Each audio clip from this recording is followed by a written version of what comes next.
What's going on, everyone? So recently I made a new original tribute track to the style of Korn, and as usual I'm getting a lot of questions on this channel about, you know, how I achieved the Korn sound, what even is the Korn sound. So I decided to show you exactly how I made the song. Now, just for a disclaimer, I am really bad at mixing. I'm alright at recording, I have the Korn tone and everything, but I am in no way a mix engineer. Um, Also worth noting, the sound I went for on this song was kind of the Untouchables slash Serenity of Suffering kind of mix sound. And I know these are quite conflicting sounds because one is early 2000s and one is new Korn. Some people prefer the old style, the old sound of Korn, the real heavy, low frequency sound, and some people prefer the more polished, high end mixes that have been done recently. But I kind of went for a blend of both, so let's take a look at the guitar channel first. So as you can see here, I have two guitar buses because I quad tracked the chorus just to thicken it up.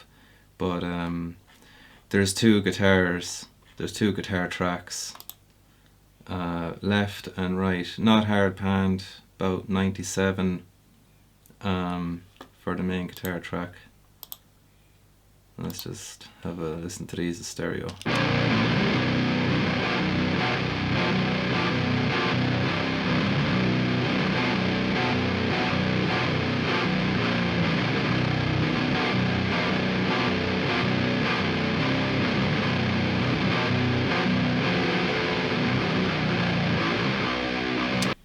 Yeah, classic Korn sound.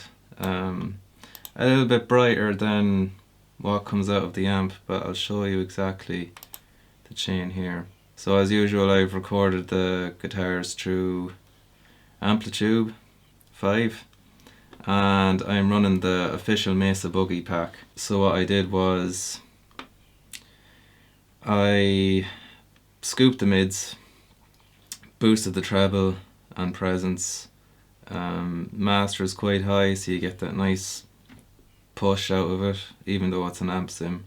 But you know, they're built to sound like the real thing. So, and then I had the gain set at about 8, and the bass is 4.1. It's kind of the way it came, set to modern, and I've blended it with a diesel amplifier. And this was something that kind of started around the Untouchables era. I think it was Michael Beinhorn who started blending amps with Korn, and they've kind of been doing it ever since. A diesel really brightens it up, and it's kind of more or less the same settings, you know, with the middle at 3, bass at 4, treble's quite high, and the presence is boosted as well. Boosting the presence can give it that bite, you know, because you kind of lose that when you scoop the mids. And running it into a 4x12 slanted cab. I'd rather a straight cab, but they don't have them in this app. And we're running a condenser and an SM57 on the speakers. And I more or less have them in the center, just left of the center. I find if you go too far out, it gets too muddy. If you come too far in, it gets really bright, and it's not quite a pleasant sound. Same on the diesel amplifier. So that is the guitars. Then processing wise, all I've done is put a bit of Pro Q4 on it. Rolled off a bit of low end, not too much, starting at about 60 Hertz. Usually I leave a bit more even. I'd go as far as maybe 40, 50. But because we're using what Head calls the tractor sound, the octave pedal, it's adding more low end, so we have to roll it off a bit. And I scooped a bit more mid here at about 127 Hertz. This is a whistle frequency, that all guitars have. So I just notched those out. And then we've boosted about 8,000 by a couple of dB. And that's pretty much the guitar's EQ. I've done the same on the other side. And then I have another channel here, the B guitars. So these are the quad track for the chorus, and I'll show you the comparison.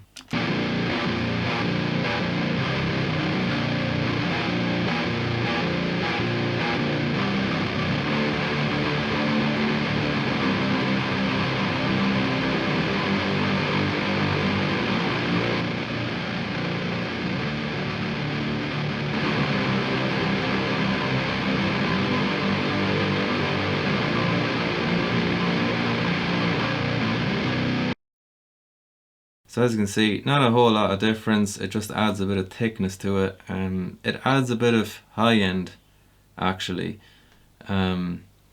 which is quite useful because the tractor sound alone is very nice. But when you add single picked notes just on their own, on top of that, you kind of get a more clearer, broader sound in the mix. And then on top of that, we have this melody line here.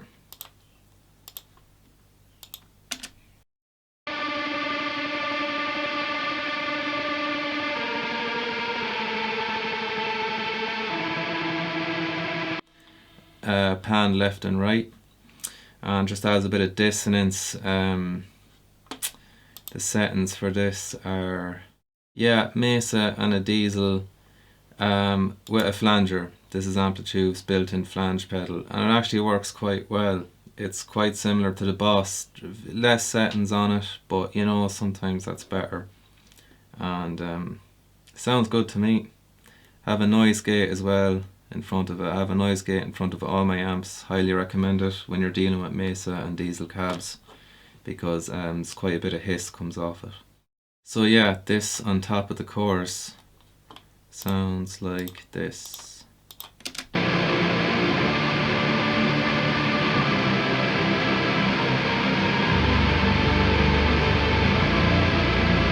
Let's take a look at the bass real quick. Now, another disclaimer, I am not a bassist. I'm a guitarist, and as you can probably tell, I didn't spend a whole lot of time on the bass on this track. It was mostly guitars and drums, because those are the two things I have the biggest passions for. So the bass track, I imported the WAV. I recorded this with a orange amplifier in Amplitude 5. If you are a bassist out there and you do play Korn, or you're able to slap bass, hit me up and we will definitely collaborate, because that is something I would definitely be down for. And I think it would have made this track a much better track if I could replicate Fieldy's sound as well as the two guitarists. So this is the bass sound.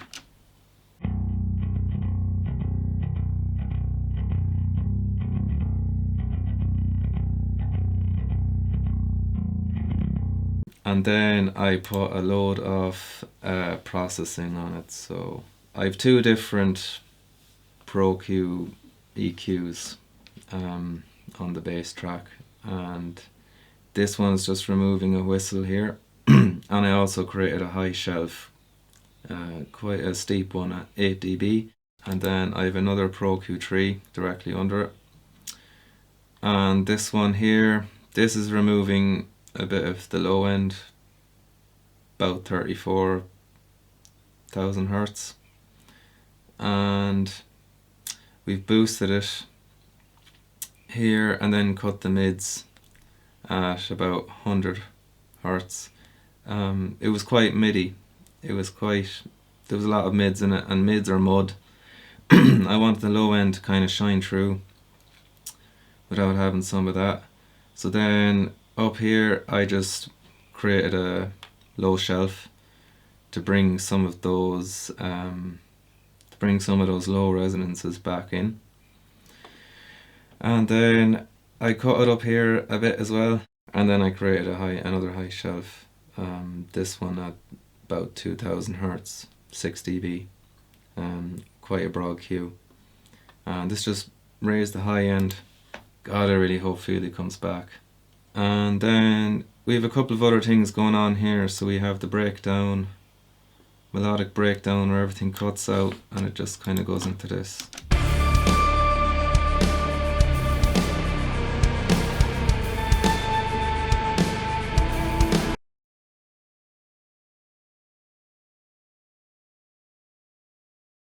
So here we have a delay.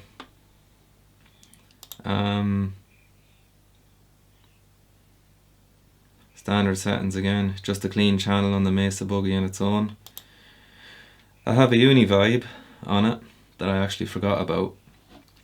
And these pedals I've actually turned off. This is kind of a stock setting, preset I have for heads clean sound and like falling away from me in songs like that. The chorus, reverb, I have them turned off because I wanted to put delay on it instead. So I have a mono delay, doubles it up. A bit of reverb, not too much. I have a filter on it as well, just to tame the resonances because it's quite high.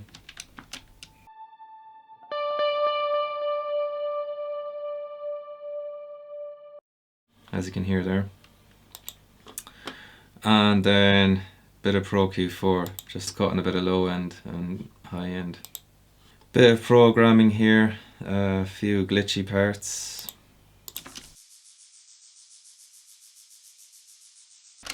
Gives it that fizzle. That really brings me back to the paradigm shift, Serenity of Suffering area, where they were kind of still in the dubstep vibe but slowly inkling away from it. So I've just named these glitches and shakers, and I don't know how else to describe them. These are all stock plugins in Cubase, by the way. I'm using a groove agent for all the shaker bits, and it's actually surprisingly good. But I've always had an affinity for Steinberg's stock plugins because they just get better over time. They used to be really terrible now that I look back on it. So what else do we have going on? We have our saw bass.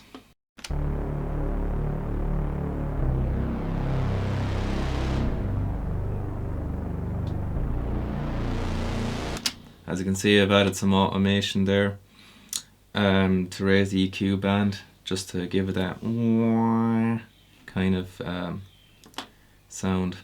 Again, it's a Cubase stock plugin. I believe it's Hawaiian Sonic 7. So let's look at the drums, because the drums took me a few days to program, I'm not gonna lie. I'm quite slow at programming in general. So I have a GGD kit. So here we have our Architect's kit. I didn't bother making a drum bus because I've individually processed them, so I didn't see a point. And the volumes are kind of already set, like there's very little volume changes I had to make because these kits come pre-mixed.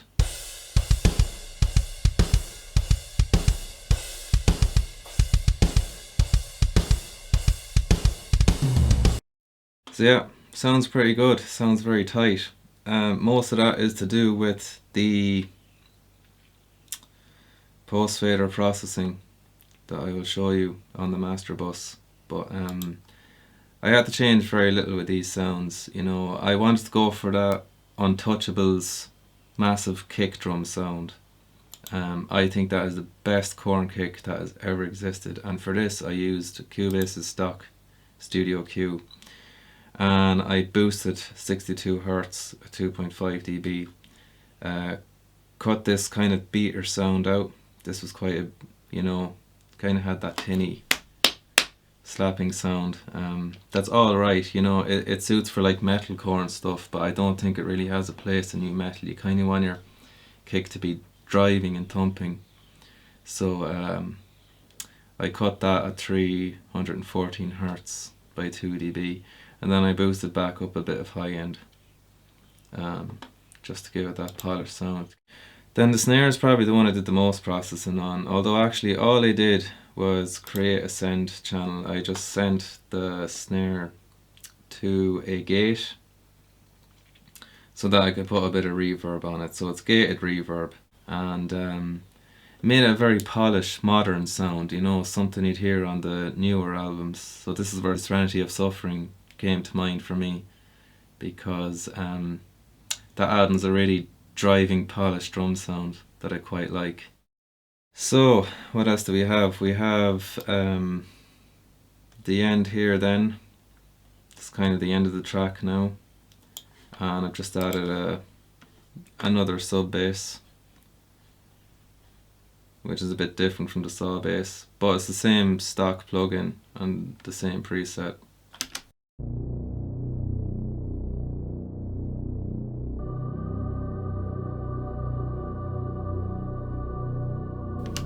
So it's got that kind of doom sound, you know, and that's really it. So here in the master bus, this is where I cleaned up a lot of the sound.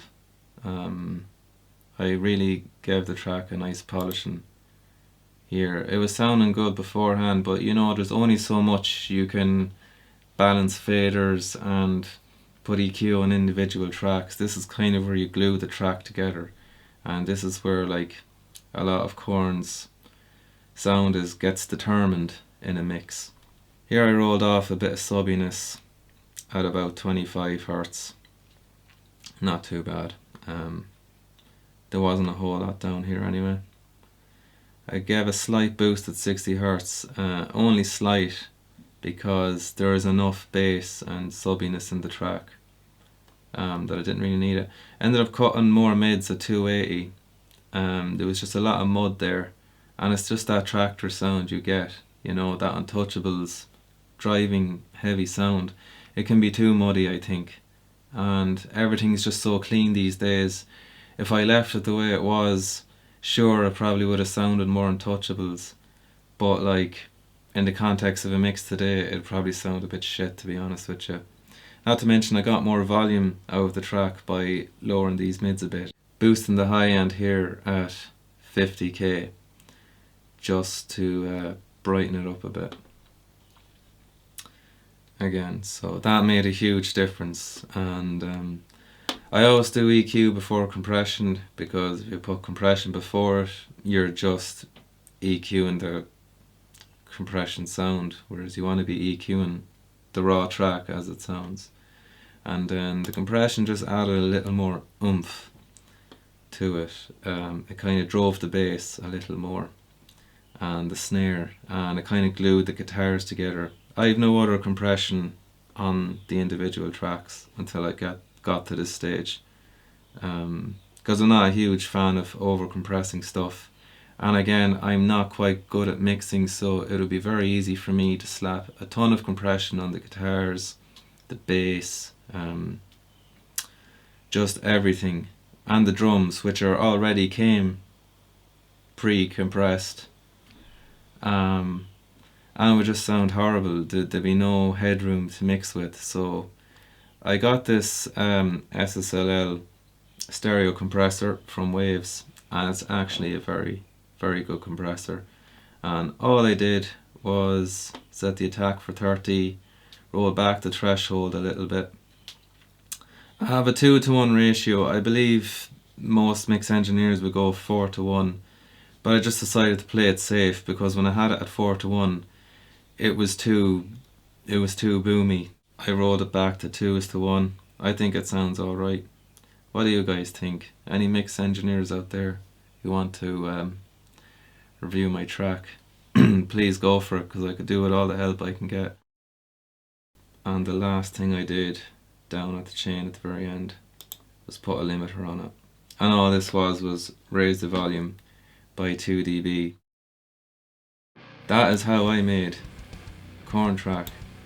In terms of writing it, I mean, it's a pretty generic, like, Korn style riff. There's not a whole lot going on in it. I think what makes the track interesting for me is just everything working together, like the driving drums, the bass even in parts, all the little glitches and pads and stuff, and the melodic chorus.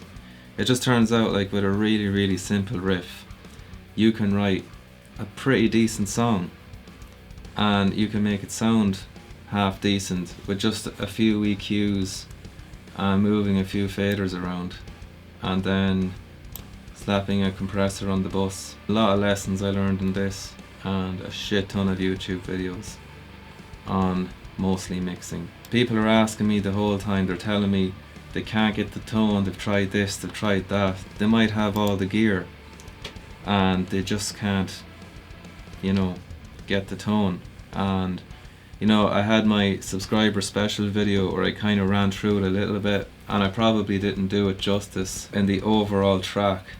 I find when you're mixing it down and you're putting the final EQ on the master bus, it really defines the shape of the sound. It brings out the growl, it brings out the bite. You're keeping the low end and the high end by scooping the mids, and it turns out that's kind of how you do it. I don't know, what do you guys think? How did I do in this mix? I think it sounds better than the last original tribute I did, and please let me know what you think of these originals. Should I keep doing them?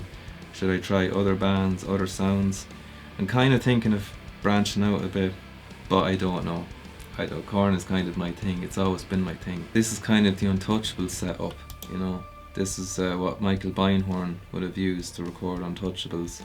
But these days they mix and match. I think they use 3 amplifiers blended now. They use a Bogner as well. Head uses an orange. They'll use Marshall heads. The Mesa Boogie sound is kind of like always at the core, but they blend other amplifiers into it, and this is what determines, one album from sounding like another. And you always have to remember that when you're tone chasing, because I will chase tones to the death, but unless you're following the band's blueprint to get these tones, you're not really going to get them. So it's simple things like blending 2 amplifiers together. That's one way of getting the sound. I don't know, hopefully it kind of clears up the whole Korn tone mystery thing for you gearheads out there. So yeah, 32 tracks, songs just about 4 minutes, and to me it's probably the best song I've made to date, and it's not even my own sound. Man, I don't even have a sound. My sound is the Korn sound, and I'm sure it's like that for a lot of people out there. So again, anyone who's into Korn, you can play guitar or bass or drums even, give me a shout and we will make stuff together, because I think it's so fucking awesome to be able to do this, man. And it's so awesome that these guys are still gigging out there in their late 50s, but like there's entirely younger generations like myself who have all their gear and are playing all their stuff. Like if anyone can play like Ray or David or Ra or Fieldy, anyone who can play like Monkey, hit me up, because I'm a head guy.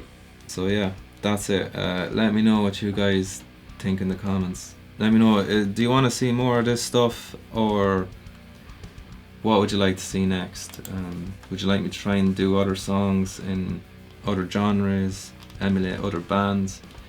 To be honest, I've gotten to where I want to be with the Korn tone. It's taken me a while and I'm quite enjoying it, so if you could keep going with that, that'd be probably cool. And apparently the new album is going to be even gnarlier in terms of tone, so I can only imagine what they're getting up to right now. But I hope you enjoyed the track. I hope it'll tide you over until we get a new Korn single. Please like, subscribe and share, and I will catch you on the flip side.